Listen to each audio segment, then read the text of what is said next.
Hello and welcome to Nespresso Review. I'm your host Ryan, and today I'm talking about my perfect cup of coffee. What is my go-to coffee that I'll get before anything else? Ethiopia. If I could only get one strain of coffee, you know I'm rocking the Ethiopia. This is the perfect coffee for a morning where you're just looking out into the horizon, contemplating life. What makes this coffee so good is it's got all of the right flavors and in the right amounts. Sometimes these coffees can be too weak, too strong, and this one just seems to be that Goldilocks coffee that checks all the boxes. Drying the coffee cherry in the full sun for weeks develops fruity and floral flavors in the cup. That checks. There is a fruitiness that underlies the cereal tones, and I don't know these fancy words. It tastes like dirt, but like really tasty dirt. Like really fertile, rich soil that you really want to just bask in. I just want to roll around this muddy soil like a feral pig.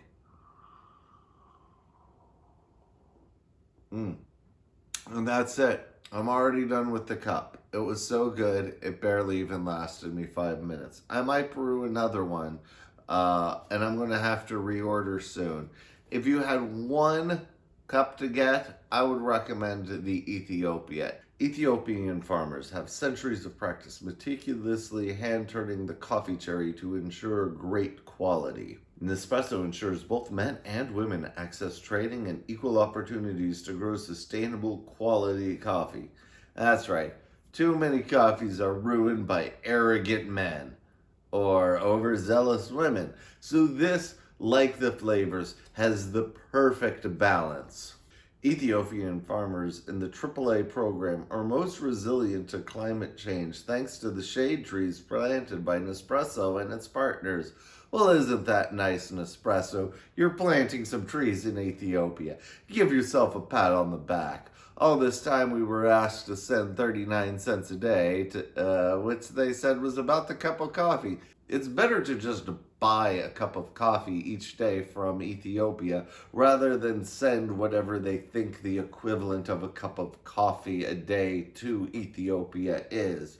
I'm sure that program does great work. And at least this way, you get to taste the results. I found the perfect cup for it too, which is nice. I love it when form and function meld, and I've got a cup that fills exactly to the right amount. And because of Nespresso's precision, I can know that each time this cup is going to fill right to the top and not spill over.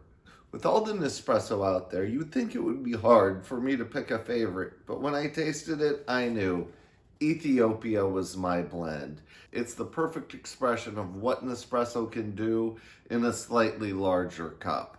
It's just a perfection in the strength, the flavor, and the blend of everything and how it works together. It's not over extracted. They didn't try to push too much water through it and make it a full-sized coffee.